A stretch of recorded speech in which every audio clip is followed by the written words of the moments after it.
Hey everyone, this is Codes here for our NGG weekly recap. Ticket to Ride and Jalen Hurts take care of business versus the Webster Tigers. Kung Fu Pandas enjoy their bye week versus the Implications as Josh Jacobs comes online. Win Like Flynn defeats My Cup Runneth Over after a big game from Marvin Harrison Jr. The Inaugurals and Kirk Cousins fend off the Seawards, putting up over 200 points total. Brownout demolishes Project Badass after giving Bo Nix the start over Patrick Mahomes. And Justin's Deli wins our game of the week against the Liquidators after yet another vintage CeeDee Lamb performance. As we get into week 9, we're already halfway through the fantasy year, so it's time to dig into the division details. And we're going to be starting with the Jamarcus Russell division. It's looking like two teams are separating themselves, as the clear favorites now that our new owner Nate is embracing the rebuild. Justin's Deli are on a tear lately. They're really getting into their midseason form with 6 straight wins. They're going to be heading into sort of a gauntlet versus Ticket to Ride, Kung Fu Pandas, and the Inaugurals before their schedule gets easier. So this will be a true test to see if they can actually hang on to that lead. The Webster Tigers will be getting back Puka Nakua and Nico Collins soon. I don't know, that might be a couple weeks.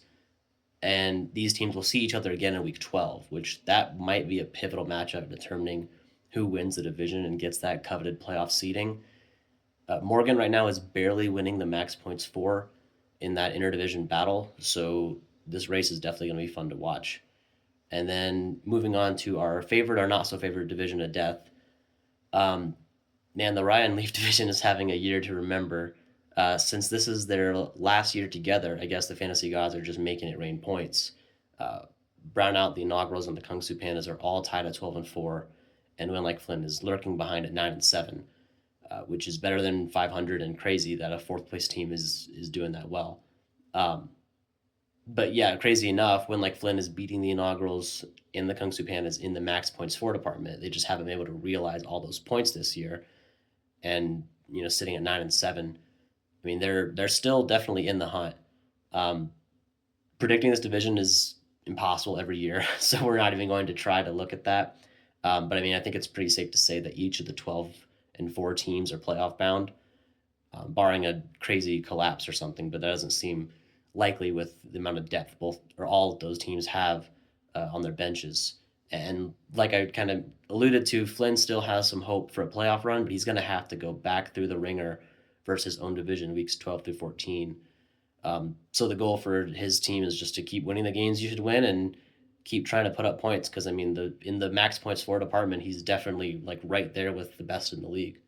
And then our last but not worst division is the Achilles Smith division. This is just for bragging rights. I looked up the stats. Even with the implications holding it down, the Achilles Smith division has over 4,000 points for combined, while the Jamarcus Russell division has slightly under 4,000. So the Achilles Smith division is officially not the worst division in the league. Ticket to Ride, Liquidators, and the Seawards all have a respectable max points for. The Seawards will have a rough time making a playoff run from here, as their next 3 games are against Division of Death opponents, and they're already 6-10. So maybe we'll see them in the extra pick bracket if they make a run. The Liquidators are on a bit of a skid, but they have plenty of ammo to make a move with all the draft capital they have, and they could absolutely stay in the playoff hunt if they so choose to do so. Ticket to Ride schedule begins to line up as the year progresses, so we'll see if they're able to hold on to the division lead. And on Blind Spiral's preview, he's going to be going over the playoff picture with the seedings and all the placements and stuff like that. And then final thoughts, don't forget that poaching still exists, even if none of us want it to. Be sure to get your claims into Blind Spiral before 8 p.m. Eastern tonight, and stay tuned for his Week 9 preview coming up next.